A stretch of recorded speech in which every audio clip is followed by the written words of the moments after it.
성경 말씀 같이 보겠습니다. 오늘 성경 말씀은 출애굽기 18장 1절에서 12절 말씀입니다. 구약 성경 출애굽기 18장 1절에서 12절까지 말씀입니다. 제가 봉독하겠습니다. 모세의 장인이며 미디안 제사장인 이드로가 하나님이 모세에게와 자기 백성 이스라엘에게 하신 일, 곧 여호와께서 이스라엘을 애굽에서 인도하여 내신 모든 일을 들으니라. 모세의 장인 이드로가 모세가 돌려보냈던 그의 아내 십보라와 그의 두 아들을 데리고 왔으니 그 하나의 이름은 게르솜이라. 이는 모세가 이르기를 내가 이방에서 나그네가 되었다 하미요. 하나의 이름은 엘리에셀이라. 이는 내 아버지의 하나님이 나를 도우사 바로의 칼에서 구원하셨다 함이더라. 모세의 장인 이드로가 모세의 아들들과 그의 아내와 더불어 광야에 들어와 모세에게 이르니 곧 모세가 하나님의 산에 진친 곳이라. 그가 모세에게 말을 전하되 내 장인 나 이드로가 내 아내와 그와 함께한 그의 두 아들과 더불어 내게 왔노라. 모세가 나가서 그의 장인을 맞아 절하고 그에게 입맞추고 그들이 서로 문안하고 함께 장막에 들어가서 모세가 여호와께서 이스라엘을 위하여 바로와 애굽 사람에게 행하신 모든 일과 길에서 그들이 당한 모든 고난과 여호와께서 그들을 구원하신 일을 다 그 장인에게 말하매 이드로가 여호와께서 이스라엘에게 큰 은혜를 베푸사 애굽 사람의 손에서 구원하심을 기뻐하여 이드로가 이르되 여호와를 찬송하리로다. 너희를 애굽 사람의 손에서와 바로의 손에서 건져내시고 백성을 애굽 사람의 손 아래에서 건지셨도다. 이제 내가 알았도다. 여호와는 모든 신보다 크심으로 이스라엘에게 교만하게 행하는 그들을 이기셨도다 하고 모세의 장인 이드로가 번제물과 희생제물을 하나님께 가져오매 아론과 이스라엘 모든 장로가 와서 모세 장인과 함께 하나님 앞에서 떡을 먹으니라. 아멘. 오늘 말씀은 이드로가 모세를 만나 하나님께서 이스라엘의 백성들을 인도하신 이야기를 듣고 모세의 장인인 이드로가 신앙 고백을 하는 그런 내용입니다. 오늘 이 과정을, 이 말씀을 살펴보면서 믿음이라는 것이 어떻게 전달되는지, 그리고 믿음이 전달되는 것에 있어서 중요한 것이 무엇인지 우리가 같이 생각을 해보려고 합니다. 오늘 본문 18장 1절을 보면 이드로라는 사람이 나오는데 이드로가 누구인지 두 가지 수식하는 내용이 나옵니다. 이드로의 특징이라고 할 수 있는데요. 첫 번째 그 특징은 모세의 장인이라는 것입니다. 이드로가 모세의 장인이 된 이야기는 출애굽기 앞에 있는 출애굽기 2장에 나옵니다. 모세가 그 바로와 함께 그 애굽의 궁에 있을 때 모세가 애굽 사람을 쳐서 죽이고 바로에게 죽을까봐 미디안으로 도망가게 됩니다. 그때 이드로의 딸들이 양떼들에게 물을 먹이려고 우물가로 왔는데 우물을 먼저 선점한 목자들, 좀 질이 안 좋은 목자들이 이제 그 여인들에게 행패를 부리려고 했습니다. 그때 이 위험에 처한 이드로의 딸들을 모세가 구해주게 되죠. 모세가 도와주고 그들을 이렇게 위험에서 건져줍니다. 그때 그 딸들이 그 구원을 받고 그 위험에서 이렇게 도움을 받고 집으로 돌아와서 이드로가 이 딸들에게 하는 말이 2장 18절에 나옵니다. 뭐라고 나오냐면 그들이 그들의 아버지 르우엘에게 이를 때 아버지가 이르되 너희가 오늘은 어찌하여 이같이 속히 돌아오느냐. 여기 르우엘은 이드로의 다른 이름이거든요. 근데 이제 왜 이렇게 생각보다 평소보다 빨리 돌아오게 된 거죠. 그래서 왜 이렇게 빨리 돌아왔냐 했더니 딸들이 자초지종을 아버지께 말을 합니다. 우리가 우물가에서 위험에 처했었는데 어떤 남자가 우리를 도와줬습니다. 그랬더니 이제 20절에는 이런 내용이 나옵니다. 그 사람을 왜 안 데리고 왔냐? 그 사람을 어서 데려와서 음식을 대접해 주어라. 이렇게 이야기를 해줍니다. 그래서 딸들이 모세를 데려와서 이드로가 자기의 딸인 십보라를 그에게 주게 됩니다. 그래서 이드로가 모세의 장인이라는 것은 여기서 오늘 본문에서 이드로가 모세의 장인이라는 것은 모세와 가족 관계에 있다는 것을 나타내는 그런 중요한 이드로의 특징입니다. 두 번째 이드로의 특징은 미디안 제사장이다라고 이제 나오는데요. 여기서 미디안이라는 것은 이방 사람이라는 것을 말하는데, 이드로가 이방 사람이라는 것을 말하는데, 이방 사람이란 하나님이 아닌 그들만의 신을 섬기는 사람을 뜻합니다. 그래서 미디안 사람, 이방 사람, 하나님을 섬기지 않는 사람들인데 미디안의 제사장이다 했을 때는 이방에 있는 신을 섬기는데 그 실질적인 이방 종교의 어떤 지도자였다라는 것을 보여줍니다. 누가요? 이드로가. 이 이드로에 대한 두 가지 배경을 아는 것이 오늘 사건을 이해하는 데 있어서 중요한 단서가 됩니다. 이 모세의 가족이면서 미디안의 제사장이었던 이드로가 지금 무엇을 들었냐? 하나님이 모세와 하나님의 백성인 이스라엘에게 하신 모든 일을 들었다라고 1절 뒷부분에 나옵니다. 여기서 모든 일이란 하나님께서 이스라엘을 애굽에서 인도하여 내신 그 모든 일을 뜻합니다. 10가지 재앙을 겪었고 또 양의 피를 문설주에 발라서 죽음을 면하고 또 홍해를 건너고 또 반석을 쳐서 물을 내고 뭐 아말렉 군대와 싸우고 이런 어떤 모든 일들을 다 듣게 된 거죠. 이스라엘이 출애굽한 이 모든 일을 이드로는 누구한테 들었을까요? 그것은 성경에 나오지는 않습니다. 누구한테 이드로가 이 얘기를 들었다는 내용이 성경에는 이 얘기를 누구한테 들었는지 알려주지 않고 있습니다. 근데 이스라엘에게 그간 있었던 많은 일, 10가지 재앙, 홍해를 건넌 사건, 여러 사건들 이런 것들을 지나가는 행인 혹은 나그네들에게 들었을 거라고 추측을 합니다. 왜냐하면 그 당시 이런 출애굽한 사건은 워낙 센세이셔널한 그런 사건이었기 때문에 그 주변에서는 이 엄청난 스토리가 다 이제 퍼졌을 거라고 보는 거죠. 아무튼 이드로는 누군가에게서 이 소식을 듣고 이 소문, 이 엄청난 스토리를 듣고 자신의 딸이자 모세의 아내인 십보라와 그 두 아들을 모세의 아들을 데리고 모세에게로 지금 가고 있는 중입니다. 근데 이 이드로 모세의 장인인 이드로와 아내 십보라 그 아들을 소개할 때 십보라와 그 아들을 소개할 때 2절에 보면 모세가 돌려보냈던 아내와 그 아들들 이렇게 나옵니다. 모세가 돌려보낸 것은 출애굽기 4장에 나오는데요. 가족들이 다 같이 애굽으로 향해서 가다가 이 아들들의 할례 문제 때문에 아내와 아들들은 다시 미디안으로 돌아가고 모세만 애굽으로 이제 이스라엘을 구하기 위해서 들어가게 되죠. 그리고 애굽에서 모세는 이스라엘 백성들과 함께 나오기 위해서 수많은 일들을 겪습니다. 10가지 재앙과 홍해와 이제 뭐 아말렉과 전투하고 그 사건을 다 겪게 되는 거죠. 말 그대로 지금 산전수전을 다 겪고 지금 오랜만에 장인어른이 아내와 아이들을 데리고 이스라엘 백성의 진영에 와서 모세를 지금 만나게 된 겁니다. 이때 감격이 어땠을까요? 여러분 그 가족과 멀리 오랫동안 떨어져 있다가 다시 만난 적이 있으십니까? 물론 지금과 이 당시는 상황이 많이 다를 겁니다. 이때는 인터넷도 없었고 전화도 없었으니까요.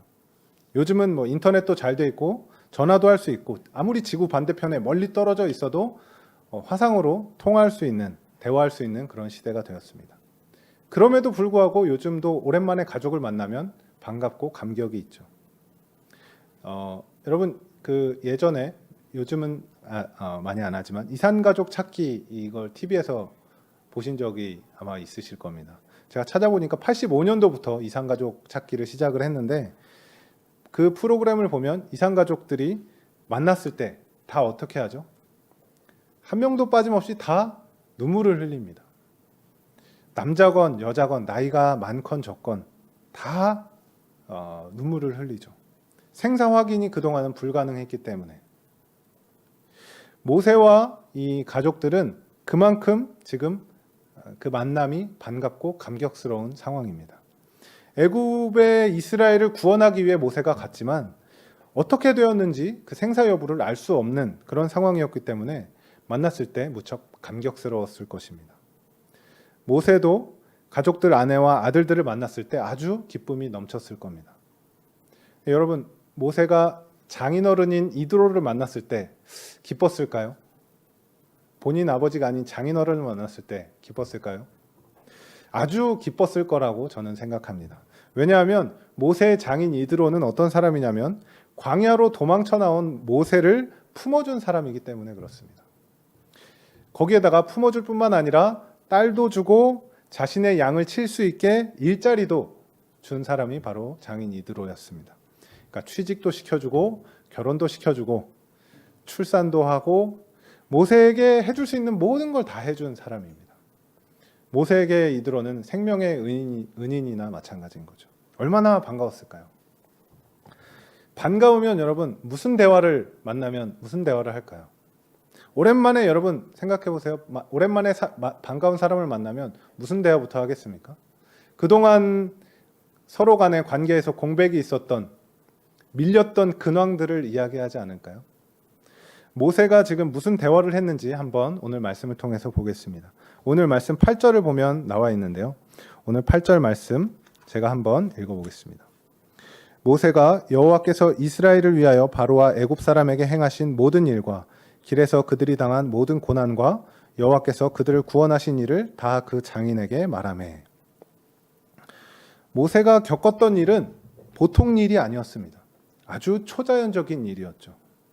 도저히 극복 불가능한 상황을 극복해내고 앞이 가로막힌 상황에서 길이 열린 그런 상황들이었습니다. 근데 여기서 우리가 주목해서 봐야 될 모세가 했던 그동안에 밀린 근황 토크에서 주목해서 봐야 될 것이 뭐냐면 모세가 장인을 만나서 말한 내용의 주어가 뭐냐면 여호와께서입니다. 모세가 이드로에게 이렇게 얘기하지 않았어요. 장인어른, 이드로 장인어른 잘 들어보세요. 제가 이스라엘을 애굽에서 어떻게 구했냐면요.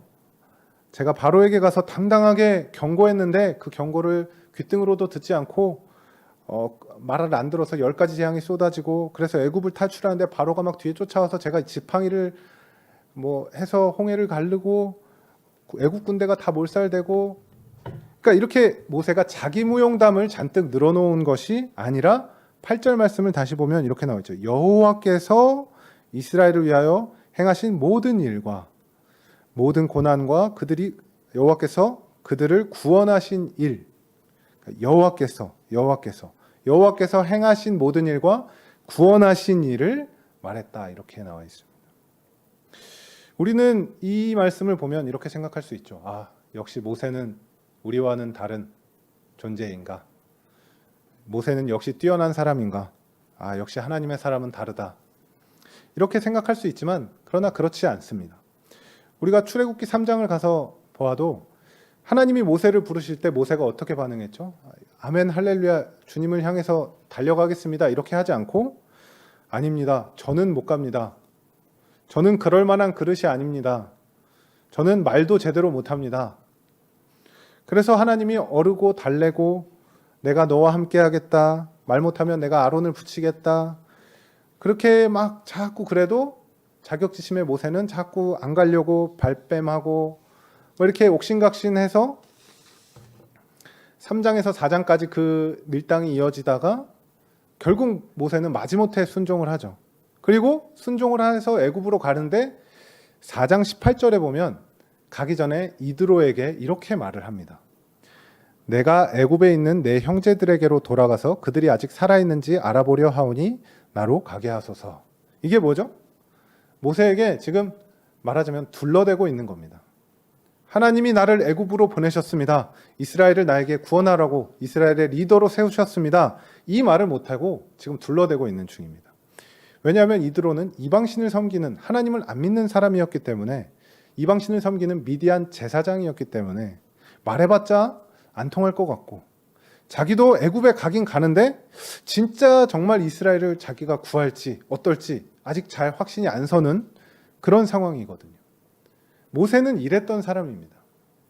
근데 수많은 과정을 거치고 어떻게 다시 이드로를 만났을 때 내가 얼마나 어떻게 고생했는지를 말하는 것이 아니라 자신을 드러내지 않고 지금 하나님께서 행하신 일을 말했다고 나옵니다. 어떻게 이랬던 모세가 이렇게 하나님을 높이는 사람으로 바뀔 수 있었을까요? 그것은 믿음의 확신 때문에 그렇습니다. 모세가 처음부터 믿음의 확신을 갖고 출발한 게 아니라 믿을 수밖에 없는 상황들이 계속해서 연출이 되었다는 거죠. 하나님의 인도하심을 생생하게 체험하게 된 것입니다. 그랬을 때 이방 사람인 하나님을 모르는 장인 이드로를 만났음에도, 그리고 제일 어렵다는 가족 전도를 하는 것인데 담대하게 이야기를 할 수 있었습니다. 왜냐? 팩트를 가지고, 자기가 겪은 팩트를 가지고 이야기했기 때문에. 그렇게 자신의 근원, 자신의 삶을, 지나온 삶을 하나님이 인도하셨던 것을 간증을 하니까 이드로가 놀라운 고백을 합니다. 그것이 9절에서 11절 말씀입니다. 제가 읽어보겠습니다. 이드로가 여호와께서 이스라엘에게 큰 은혜를 베푸사 애굽 사람의 손에서 구원하심을 기뻐하여 이드로가 이르되 여호와를 찬송하리로다. 너희를 애굽 사람의 손에서와 바로의 손에서 건져내시고 백성을 애굽 사람의 손 아래에서 건지셨도다. 이제 내가 알았도다. 여호와는 모든 신보다 크심으로 이스라엘에게 교만하게 행하는 그들을 이기셨도다 하고, 여기 11절에 보면 굉장히 이렇게 전환되는 아주 중요한 표현이 나오죠. 이제 내가 알았도다. 영어로는 Now I know 이렇게 나옵니다. 내가 이제 알았다. 미디안에 살면서 하나님이 아닌 이방신을 믿는 제사장으로 있던 이드로가 하나님에 대한 믿음을 갖게 되고 하나님의 능력과 그 크심을 찬송하는 신앙 고백을 하는 자리까지 오게 된 것이죠. 모세의 그 간접적인 그 체험을 듣고 이렇게 변한 것입니다. 우리 중 어느 누구도 하나님에 대한 지식, 하나님에 대한 지식을 가지고 태어나는 사람은 아무도 없습니다. 우리가 지금은 내가 열심히 믿어서 예수를 믿고 사는 것 같지만 사실 우리는 우리보다 먼저 믿음을 갖고 있던 그 누군가에 의해서 인도함을 받게 된 그런 자들입니다. 물론 우리는 자기 먹고 살기 버거운, 앞가림하기조차 버거운 그런 사회 속에서 살아가지만, 그래도 내가 믿는 사람으로서 우리 주변에 있는 사람 중에 가족이든 지인이든 그 어느 누구든 간에 하나님을 모르는 사람에 대한 최소한의 안타까움을 가지고 살아갑니다. 우리가 오늘 말씀을 통해서 믿음 없던 자가 어떻게 믿음을 갖게 되는가를 보고 있는데, 믿음은 누군가를 통해 전달된다는 것. 다시 말해 먼저 믿은 자의 말과 행동을 통해 전달되고 믿음을 갖게 된다는 것입니다. 그러나 이 먼저 믿은 자의 말과 행동은 마음속의 확신으로부터 나와야 실제적인 운동력이 있습니다. 마음속 확신은 우리가 마음 먹는다고 되는 것이 아니라, 생기는 것이 아니라 우리 삶의 생생한 체험을 통해서 우리는 확신을 갖게 됩니다. 너무 당연한 얘기지만 순서가 이렇습니다. 우리가 믿지 않는 자를 전도하기 위해서 우리 자신이 어떤 믿음의 체험을 하는 것이 아니라 우리가 하나님에 대한 삶의 생생한 체험이 있고 그것으로부터 얻게 된 믿음의 확신을 나누어 줄 때 믿지 않는 자들이 하나님의 존재를 알게 되고 다른 사람의 하나님이었던 것이 나의 하나님이 되는 것이죠. 모세는 이드로를 떠날 때 하나님 얘기를 차마 못하고 둘러대고 떠났습니다. 그런데 부정할 수 없는 하나님의 인도하심을 경험한 후에 모세는 자신이 겪은 하나님을 이야기할 수밖에 없었습니다. 왜냐하면 그것을 빼놓고 그동안의 삶을 얘기할 수 없었기 때문에 그런 거죠. 우리가 다른 사람을 전도하기가 참 어렵습니다. 그렇죠? 이 시대가 더 이렇게 현대 사회 될수록 서로 관계가 점점 삭막해지고 그러면서 다른 사람을 전도하기가 참 어려워진 것 같아요. 제가 볼 때 이제 두 가지 측면에서 전도가 참 어려운데, 첫 번째는 뭐냐면 영적인 무감각 때문에 어렵습니다. 하나님은 살아계시다. 지금도 역사하신다. 우리를 지금도 인도하시고 보호하신다. 이러한 것들을 우리가 영적으로 무감각하면 그것을 깨닫지를 못합니다.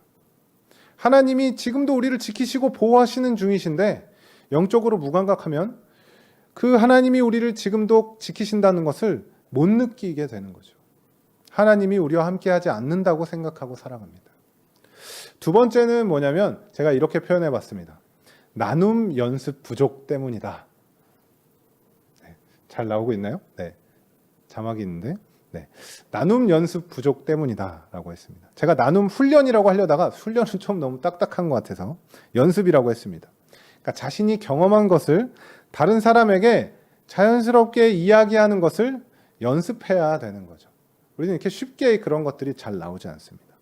그것이 먼저는 교회 안에서 믿는 자들과의 교제를 통해서 이루어지고 믿음의 사람들과 물론 믿음의 사람들이라고 해서 물론 늘 이렇게 막 진지한 얘기만 이렇게 할 수는 없겠지만 우리가 경험한 믿음의 경험들, 하나님을 체험한 것들 꼭 믿음 안에서 성공한 이야기가 아니라 내가 하나님 안에 있으면서 겪었던 일들 이런 것들을 함께 나누는 것이 자연스럽게 나누는 것이 훈련되어야 되고 연습되어야 하는데 그런 걸 안 하니까 자꾸 안에서 고여있게 되는 거죠. 그냥 겪고 넘어가는 겁니다.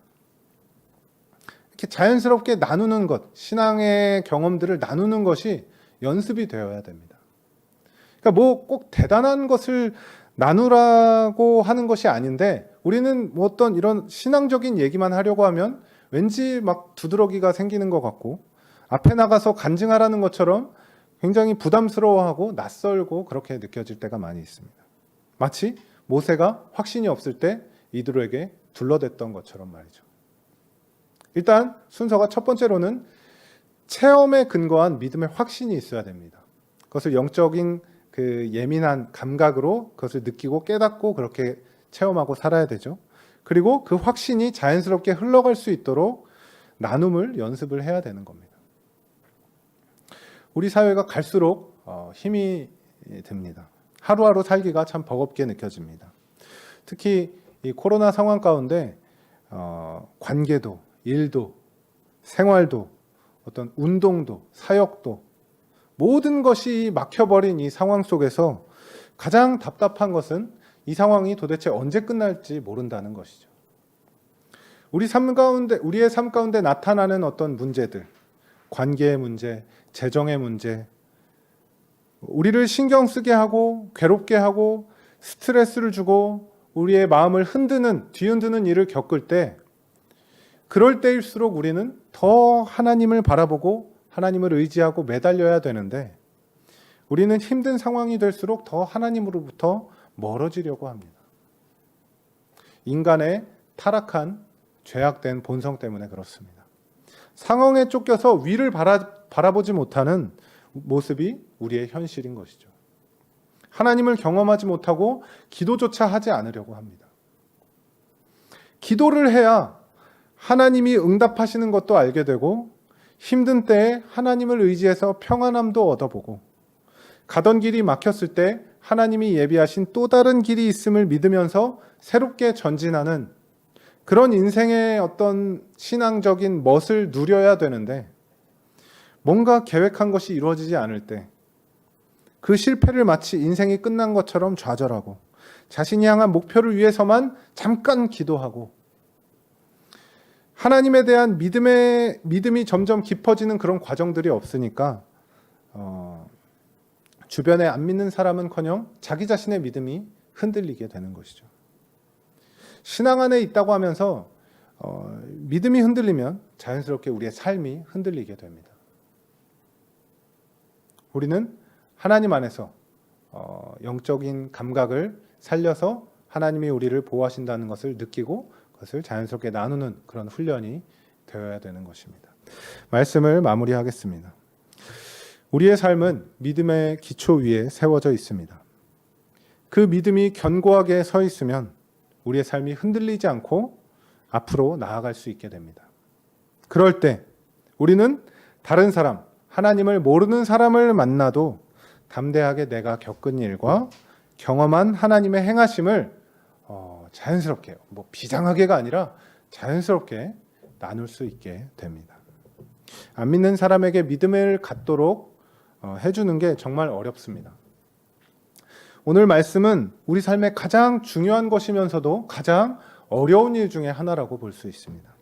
믿음에 대한 확신을 갖고 살면 자연스럽게 그 확신이 다른 사람에게 전달이 됩니다. 우리 주변을 한번 돌아봅시다.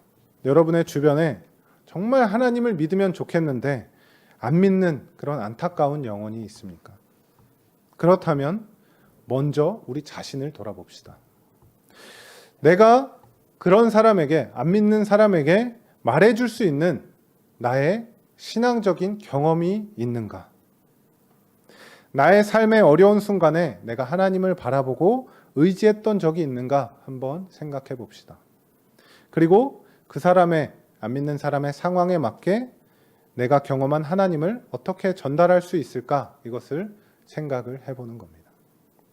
우리는 우리의 믿음이 먼저 견고해지기를 기도해야 합니다. 먼저는 우리 자신의 삶을 위해서, 우리의 영혼을 위해서 그렇습니다. 우리의 믿음이 견고해지려면 하나님을 경험해야 하는데, 하나님을 경험하는 것은 성경책을 읽는 것만으로 끝나면 안 됩니다. 그러면 하나님을 글로 배우는 것이죠. 우리 흔히 연애를 글로 배웠다, 뭘 글로 배웠다 이런 얘기 하는데, 하나님은 글로 배우는 게 다가 아니라 직접 삶에서 체험하고 경험해야 합니다.